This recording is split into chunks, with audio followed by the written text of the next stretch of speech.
Président, Mesdames, Messieurs, moi aussi au nom de Christian Hutin, le député de la 13e circonscription du Nord, une circonscription un peu particulière. Toutes les circonscriptions particulières le sont, mais par rapport peut-être à l'objet de notre réunion de ce matin, dans la mesure où la 13e du Nord, c'est Dunkerque. Pour vous donner une idée géographique, c'est le territoire qui est le plus gros producteur d'énergie en Europe. Pour une raison simple, centrale nucléaire de Gravelines, 6 fois 900 MW, mais aujourd'hui ils ont dépassé les 900 MW, ils sont 930, 940 je crois. L'achèvement du terminal méthanier qui a eu lieu, qui a été lancé il y a à peu près un an, qui a été créé par EDF également, un consortium avec EDF. Le projet de la création d'un parc éolien offshore de 500 MW dans les années qui viennent. L'arrivée du gaz de Stavanger avec un énorme gazoduc qui nous vient de là-bas.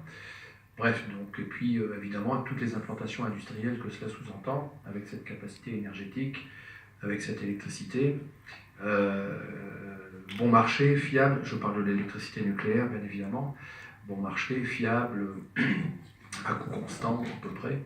Sauf que, évidemment, nous sommes confrontés à des difficultés qui sont des difficultés absolument gigantesques. Vous avez commencé à les évoquer, notamment avec les questions, les réglementations européennes sur le prix de l'énergie et sur, il faut dire les choses, un espèce de chantage qui est organisé par la Commission de Bruxelles, et je pense notamment à la DG Concurrence, qui exige qu'EDF libéralise son parc de production d'énergie hydraulique, pour que, par exemple, l'industrie puisse continuer d'un coût fixe de l'électricité provenant du nucléaire. Très clairement, c'est... et on a de très grosses implantations industrielles, je pense par exemple à Aluminium Dunkerque, l'aluminium consomme beaucoup d'électricité, et aujourd'hui, ils sont quasiment, l'usine de Dunkerque, obligée de faire des appels d'offres toutes les semaines sur le prix de l'électricité, alors qu'un industriel a besoin de visibilité à 15-20 ans. Donc on est confronté quand même à des enjeux, qui sont des enjeux absolument gigantesques. J'ai cru comprendre aussi qu'il y en avait un qui m'intéresse beaucoup, qui intéresse beaucoup Christian Hutin, qui était celui de comment s'organisent les affaires au niveau industriel, technique et politique entre d'une part le nucléaire et l'éolien par exemple. Donc là je crois qu'il y avait des enjeux qui sont absolument gigantesques. Donc on est bien évidemment tout à fait intéressé par l'organisation de ce type de réflexion. Parce que vous pouvez porter, parce que vous pouvez analyser, parce que vous pouvez proposer. Il me paraît absolument nécessaire que chacun fasse aussi, dans la période telle qu'elle existe aujourd'hui, où il y a une espèce de pensée dominante anti-scientifique qui provoque de véritables ravages dans notre pays, qui remet en cause même la question de la rationalité, tout simplement.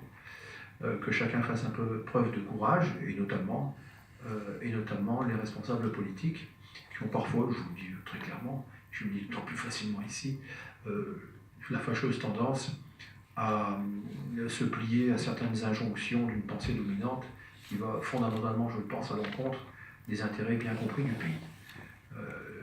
Et je crois que là-dessus, il y a encore beaucoup de chemin à faire. Donc nous sommes tout à fait désireux de participer à ce type de réunion. Donc quand Gérard m'a appelé en disant « Est-ce qu'on pourrait organiser ça à l'Assemblée nationale ?» J'ai tout de suite regardé s'il y avait moyen de le faire. Et Christian a dit « Il faut impérativement qu'on puisse trouver une salle. » Donc on a trouvé celle-ci, qui est pas l'une des plus moches en plus.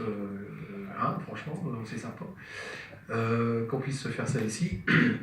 Et moi, mon enthousiasme est tel que j'ai déjà proposé qu'éventuellement, dans une université d'été prochaine, vous puissiez vous rapprocher de notre septentrion pour venir voir ce qui se passe par chez nous, parce qu'on a absolument besoin de pouvoir travailler ensemble, de pouvoir porter un discours, pas simplement un discours alternatif pour le plaisir de porter un discours alternatif, ça n'a pas aucun sens, mais qui soit un discours qui s'appuie sur des réalités, sur les intérêts du pays, ce qui veut dire sur les intérêts du citoyen et du contribuable français, mais aussi du salarié et de l'ouvrier français, de ses ingénieurs, de ses cadres, de notre recherche, parce que nous ne sommes pas rien, nous sommes quelque chose qui comptons dans le monde, dans la recherche scientifique, j'en suis intimement convaincu, nous avons plein de choses à faire. Je discutais encore hier soir avec des responsables de l'industrie automobile sur la façon dont on avait littéralement sacrifié la filière diesel en France, alors qu'on était absolument à la pointe, y compris devant les Allemands, sur ces questions-là. Ils sont écœurés. On ne va pas tourner autour du pot, utiliser les termes qui conviennent. Ils sont écœurés. Et ils ont le sentiment d'avoir été lâchés, purement et simplement en race campagne. Je pense qu'on a beaucoup de choses à faire ensemble. Ce sera difficile, on fera impossible n'est pas français, paraît-il, en tout cas ça ne l'était pas. Et on va essayer de faire en sorte que cet adage redevienne à la mode. Voilà les quelques mots que je souhaitais vous dire au nom du député Christian Hutin, mais je sais qu'il y en a quelques autres aussi qui sont tout à fait prêts à soutenir ce genre de démarche. Voilà. Merci beaucoup.